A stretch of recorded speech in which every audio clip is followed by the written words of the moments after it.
সরকারি চাকরি পেয়েও নিরাপত্তা নেই, কার কখন বেতন বন্ধ হয়ে যাবে তার কোনো নিশ্চয়তা নেই। ডাক্তারদেরও বেতন বন্ধ হয়ে যায়। এমনই ঘটনা জিবি হাসপাতালের ট্রমা সেন্টারের মতো গুরুত্বপূর্ণ বিভাগে। জিবি হাসপাতালের ট্রমা সেন্টারে কর্মীদের বেতন বন্ধ। 4 ডাক্তার সহ 5 জন নভেম্বর মাস থেকে বেতন পাচ্ছেন না। প্রতিবাদে মঙ্গলবার থেকে অনির্দিষ্টকালের জন্য কর্মবিরতি শুরু করেন তারা।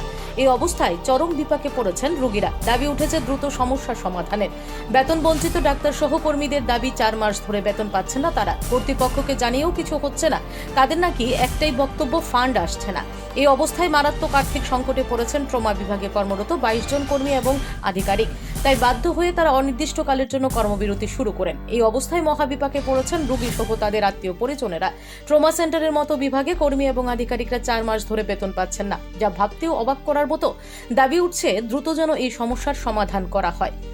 স্বাস্থ্য দপ্তর এখন কি পদক্ষেপ নেয় সেটাই দেখার। সমস্যাটা হচ্ছে এখানে আমরা ট্রমা সেন্টারে বিগত 22 জন আমরা কর্মচারী কাজ করছি। এর মধ্যে এমও 2 জন, একজন অ্যানেস্থেশিয়ার, একজন এখানে ট্রমার আরএমও হিসেবে আছে, নার্সিং অফিসার আছে, এমপিডব্লিউ আছে, ওটি টেকনিশিয়ান আছে, মানে সব মিলে টোটাল 22 জনের মতন আছে। তো এখানে কথা হচ্ছে যে লাস্ট নভেম্বর মাস থেকে এখানে বেতন হচ্ছে না। তো কেন হচ্ছে না জিজ্ঞেস করলে বলছে দ্যাট ডাজন্ট নো, তারা জানে না যে কিসের জন্য, মানে পুরো রিজনটা আমাদেরকে বলেও না, সঠিক রিজনটা কিসের জন্য হচ্ছে না, বলে ফান্ড চলে গেছে, ফান্ড আসছে না সেন্ট্রাল থেকে। দেখেন, আমাদেরকে যে রিক্রুটমেন্ট করলো, আমাদের তো কে রিক্রুটমেন্ট করেছে? আমাদের করেছে আমাদের এজিএমসির আমাদের যে হায়ার অথরিটি, আমরা এমএস স্যার, আমরা তার আন্ডারে কাজ করি। বেতন দেওয়ার দায়িত্ব তারা, কোত্থেকে ফান্ড ম্যানেজ করে আনবে এটা তো আমাদের দায়িত্ব না। ঠিক আছে, আমরা নিষ্ঠাভাবে আমরা পারিশ্রমিক দিয়ে যাচ্ছি, খুব মানে ইচ্ছা করেই ভালোভাবেই আমরা কাজ করে সুনামের সাথেই ট্রমা সেন্টারে কাজ করে যাই। 1 মাসের বেতন হচ্ছে না, আমাদের কোনো কমপ্লেন নেই। হ্যাঁ, করলাম, লেট হতেই পারে, বেতন আসতে লেট হতেই পারে, 1 মাস 2 মাস 3 মাস এরকম বিগত 4 মাস হতে চলছে, মানে বেতনই হচ্ছে না।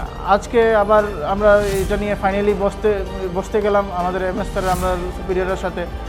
তারা বললো যে এটা আপনারা ডিএইচএসে যান, ডিএইচএসে গিয়ে কথা বলুন। ডিএইচএসে গেলাম, ডিএইচএসে বললে যে এটা হবে, ওই কেউই মানে রেসপন্সিবিলিটি নিতে রাজি না যে কবে আসবে ফান্ড বা কি আসবে বিষয় বা হবে, এরকম কিছুই হচ্ছে না। এখন আমরা সিদ্ধান্ত নিলাম যে যতদিন না ফান্ড আসে কিছুকালের জন্য, একটু অনির্দিষ্টকালের জন্য স্থগিত রাখবো ডিউটি। 22 জন। এর মধ্যে ডক্টর 4 জন আছে।